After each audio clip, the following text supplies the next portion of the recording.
আসসালামু আলাইকুম রহমতুল্লাহ। সুপ্রিয় ইসলামিক সুফুরি আমল ইউটিউব চ্যানেলের দর্শক শ্রোতারা কেমন আছেন? আশা করি মহান আল্লাহ রব্বুল আলামিনের অশেষ রহমত ও দয়ায় আপনারা সবাই ভালো আছেন।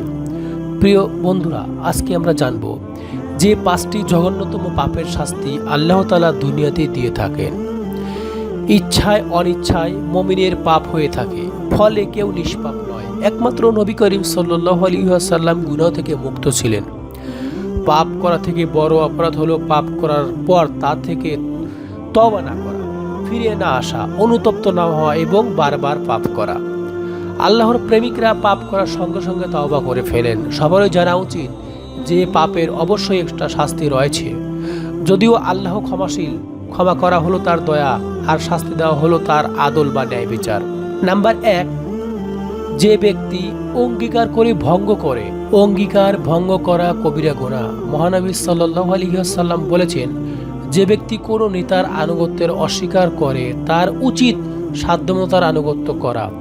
অর্থাৎ আল্লাহ তাআলা অঙ্গীকার ভঙ্গকারীকে পছন্দ করেন না।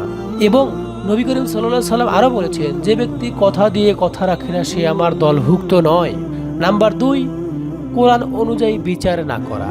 কোরআন অনুযায়ী বিচার করা আবশ্যক, কেননা কোরআন অনুবর্জিত বিচার কার্য করা মুনাফিকি। অর্থাৎ কোরআন অনুযায়ী ছাড়া কোনো বিচার পরিচালনা করা মুনাফিকের কথা বলা হয়েছে। আল্লাহ তাআলা ইরশাদ করেছেন, আল্লাহর নাজিলকৃত বিধান অনুযায়ী বিচার করে না তারা কাফির। সূরা মায়দা 44 নম্বর আয়াত থেকে বর্ণনা করা হয়েছে। অন্য আয়াতে এসেছে, যারা আল্লাহর বিধান অনুযায়ী বিচার কার্য সম্পাদন করে না তারা জালিম। সূরা মায়দা 45 নম্বর থেকে এসেছে।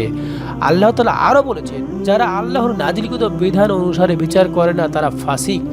অর্থাৎ 3টা সূরার মধ্যে যারা কোরআন অনুযায়ী বিচার কার্য সম্পাদন করে না তাদেরকে নানানভাবে জালিম, ফাসিক বলে আখ্যায়িত করা হয়েছে। মহানবী সাল্লাল্লাহু আলাইহি ওয়াসাল্লাম বলেছেন, যে বিচারক আল্লাহর নাজিলকৃত বিধান অনুযায়ী বিচার করে না আল্লাহ তার নামাজ কবুল করেন না।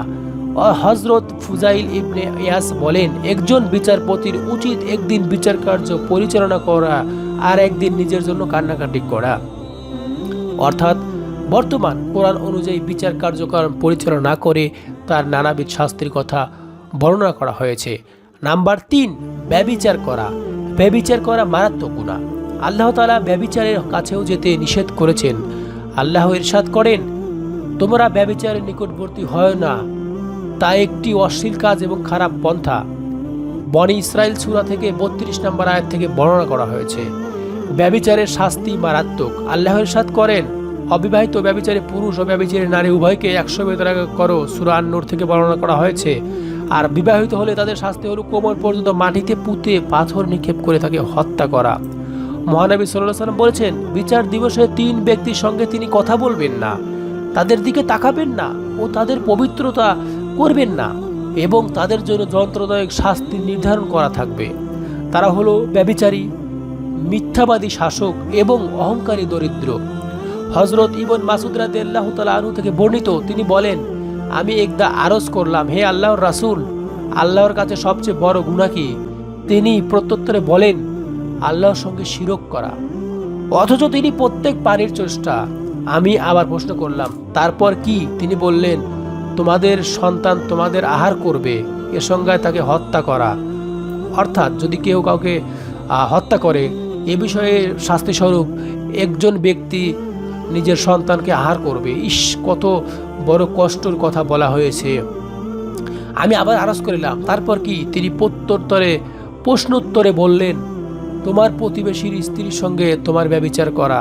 সহিহ এবং বুখারী মুসলিম শরীফের হাদিস থেকে বর্ণনা করা হয়েছে। পরিমাপ ও ওজনে কম দেওয়া কবিরা গুনাহ। আল্লাহ তাআলা ইরশাদ করেন, যারা মাপে কম দেয় তাদের জন্য দুর্ভোগ। যারা লোকের কাছ থেকে যখন মেপে নেয় তখন পূর্ণ মাত্রায় মেপে নেয়, আর যখন লোকদের মেপে দেয় কিংবা ওজন করে দেয় তখন তারা কম দেয়। সূরা অন্যত্রা ইরশাদ করেন, সোজা দাঁড়িপাল্লায় ওজন করো, মানুষকে তাদের বস্ত্র কম দিও না। আরও ইরশাদ করেন, ন্যায়ের সঙ্গে ওজন পরিমাপ করো। হযরত সুয়াইব রাদিয়াল্লাহু তাআলা আনহু তার জাতিকে বলেছিলেন, তোমরা মাপ ও ওজনে পূর্ণ করো এবং মানুষ তাদের দ্রব্যাদি কম দিও না। সূরা আরাব 85 নম্বর থেকে বর্ণনা করা হয়েছে।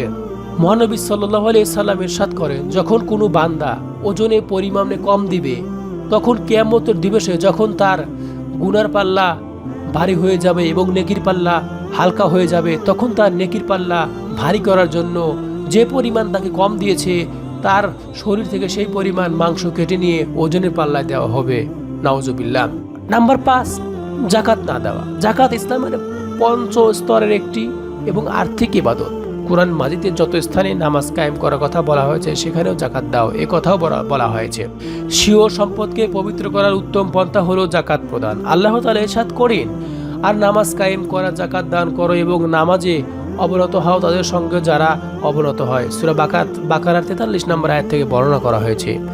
আরও ইরশাদ করেন, আপনি তাদের সম্পদ থেকে জাকাত গ্রহণ করেন যা দ্বারা তারা তাদের পবিত্র এবং পরিশোধিত করেন। মহানবী সাল্লাল্লাহু আলাইহি ওয়াসাল্লাম বলেছেন, তোমরা তোমাদের ধন সম্পদের জাকাত আদায় করো।